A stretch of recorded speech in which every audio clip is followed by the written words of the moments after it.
Interstellar ప్రయాణం నిజంగా సాధ్యమేనా? భూమికి సమీప నక్షత్రం ప్రాక్సిమా సెంటారీ. ఇది 4 కాంతి సంవత్సరాల కంటే కొంచెం తక్కువ దూరంలో ఉంది. 4. అది పెద్దగా అనిపించదు, అవునా? మన సౌర వ్యవస్థ యొక్క స్కేల్ మోడల్ను తయారు చేయడం గురించి ఆలోచించండి. ఆ స్కేల్ మోడల్లో మీరు భూమిని సూర్యుడికి 3 అడుగుల దూరంలో ఉంచారని చెప్పండి. ఆ స్కేల్ మోడల్లో ప్రాక్సిమా సెంటారీ సుమారు 200 మైళ్ల దూరం పడుతుంది.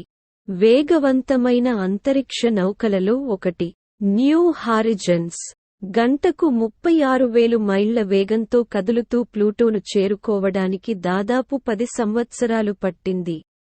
ఇది ప్రాక్సిమా సెంచువరీ వద్ద సూచించినట్లయితే, ఆ వేగంతో ప్రయాణిస్తే అది సుమారు 25,000 సంవత్సరాలలో మన సమీప ప్రాక్సిమా నక్షత్రాన్ని సందర్శించవచ్చు. అది సుదీర్ఘ ప్రయాణం. మీరు ఏదైనా సహేతుకమైన సమయంలో మరొక స్టార్ సిస్టమ్ని సందర్శించాలనుకుంటే మీరు వేగంగా వెళ్ళాలి. వేగంగా వెళ్ళడానికి మీకు చాలా శక్తి అవసరం, మరియు అది నక్షత్రాల ప్రయాణాన్ని చాలా కష్టతరం చేస్తుంది. ఇంటర్స్టెల్లార్ స్పేస్ క్రాఫ్ట్ కోసం ప్రతిపాదించబడిన ఒకదానిని స్టార్ షాట్ ఇనిషియేటివ్ అని పిలుస్తారు. ఇది లైట్ సైల్, దాదాపు సంపూర్ణంగా ప్రతిబింబించే పొర పై సూపర్ పవర్ ఫుల్ లేజర్ను షూట్ చేయడం లక్ష్యంగా పెట్టుకుంది. ఇది కాంతి నుండి శక్తిని ఉపయోగించి అంతరిక్ష నౌకను కాంతి వేగం కంటే 10వ వంతుకు నడిపిస్తుంది. ఇది అర్ధశతాబ్దం కంటే తక్కువ సమయంలో ప్రాక్సిమాను చేరుకోవడానికి వీలు కల్పిస్తుంది.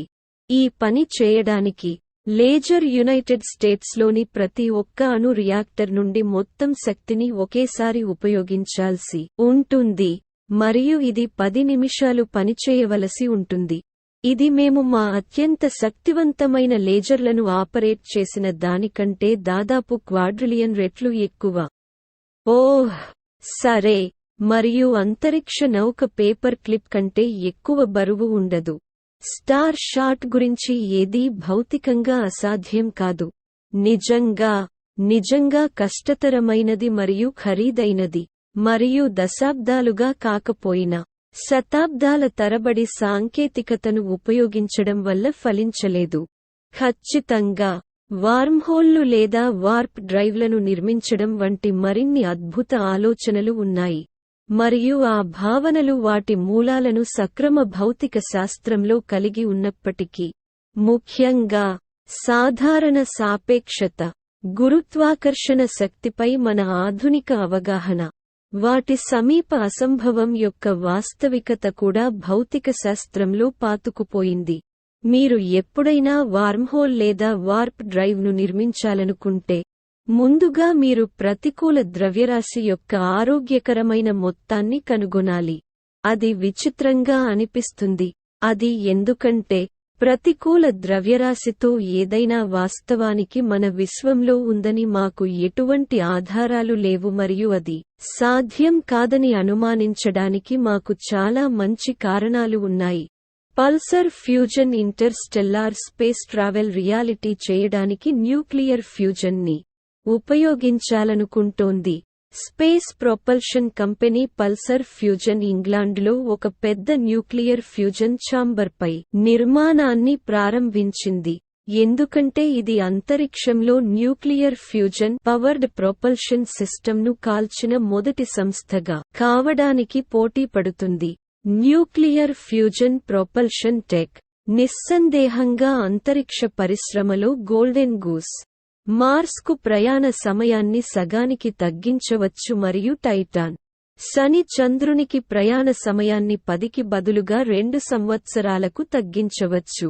ఇది సైన్స్ ఫిక్షన్ లాగా ఉంది, కానీ పల్సర్ సీఈఓ రిచర్డ్ డినాన్ ఇటీవలి ఇంటర్వ్యూలో ఫ్యూజన్ ప్రొపల్షన్ అనివార్యం అని చెప్పారు. మీరు మిమ్మల్ని మీరు ప్రశ్నించుకోవాలి, మానవత్వం ఫ్యూజన్ ప్రొపల్షన్ చేయగలదా? అతను చెప్పాడు, మేము చేయలేకపోతే ఇవన్నీ అసంబద్ధం. మనం చేయగలిగితే, మరియు మనం చేయగలిగితే, అప్పుడు ఫ్యూజన్ ప్రొపల్షన్ పూర్తిగా అనివార్యం. అంతరిక్షం యొక్క మానవ పరిణామానికి ఇది ఎదురులేనిది. అప్లికేషన్ ఇర్రెసిస్టిబుల్ కాబట్టి ఇది జరుగుతోంది. 11 సంవత్సరాల చరిత్రలో చాలా వరకు ఆక్స్ఫర్డ్ షైర్ యూకే ఆధారిత సంస్థ ప్రధానంగా ఫ్యూజన్ పరిశోధనపై దృష్టి పెట్టింది. ఇటీవల పల్సర్ పరిశోధన కొనసాగుతూనే ఆదాయాన్ని తెచ్చే ఉత్పత్తులను అభివృద్ధి చేయడం ప్రారంభించింది.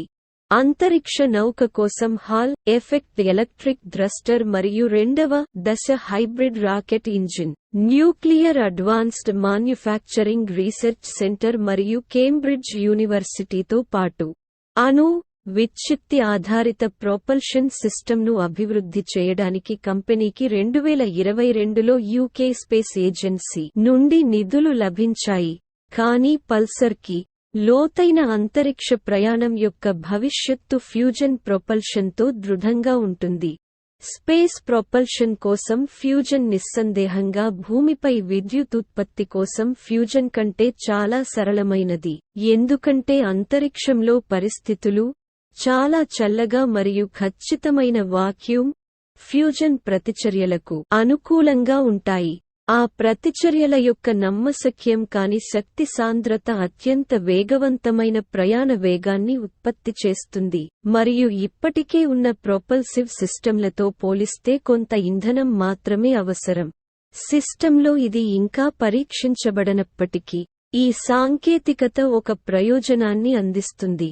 అంతర్లీన భౌతికశాస్త్రం బాగా అర్థం చేసుకోబడింది. విద్యుదయస్కాంత క్షేత్రం లోపల అల్ట్రా హాట్ ప్లాస్మాను నిర్బంధించడం ద్వారా ఫ్యూజన్ మన సూర్యుడి మాదిరిగానే పనిచేస్తుంది. శాస్త్రజ్ఞులకు కష్టమేమిటంటే ఆ ప్లాస్మాను అర్థవంతమైన సమయానికి స్థిరీకరించడం. ఇది పల్సర్ యొక్క తదుపరి పని. ప్లాస్మాను అల్ట్రా హాట్ ఉష్ణోగ్రతలకు తీసుకురావడానికి మరియు నక్షత్రాల ప్రయాణానికి తగినంత వేగంగా ఎగ్జాస్ట్ వేగాన్ని సృష్టించడానికి 8 మీటర్ల ఫ్యూజన్ ఛాంబర్ను నిర్మించడం. విద్యుదయస్కాంత క్షేత్రంలో అత్యంత వేడి ప్లాస్మాను ఉంచడం మరియు కలిగి ఉండటం నేర్చుకోవడం సవాలుగా ఉంది. పల్సర్ సిఎఫ్ఓ జేమ్స్ లాంబెర్ట్ ఒక ప్రకటనలో వివరించారు, ప్లాస్మా యొక్క ప్రవర్తన వాతావరణ వ్యవస్థ మాదిరిగానే ఉంటుంది. సంప్రదాయ పద్ధతులను ఉపయోగించి ఊహించడం చాలా సవాలుగా ఉంటుంది. కంపెనీ ఇప్పటికే ఇంగ్లాండ్లోని బ్లెచ్లీలో ఆ రియాక్షన్ ఛాంబర్పై నిర్మాణాన్ని ప్రారంభించింది. ప్లాస్మా విద్యుదయస్కాంత నిర్బంధంలో ఎలా ప్రవర్తిస్తుందో బాగా అర్థం చేసుకోవడానికి సూపర్ కంప్యూటర్ అనుకరణలను ఉపయోగించడానికి ఇది న్యూజెర్సీ ఆధారిత ప్రిన్స్టన్ శాటిలైట్ సిస్టమ్స్తో జతకట్టింది.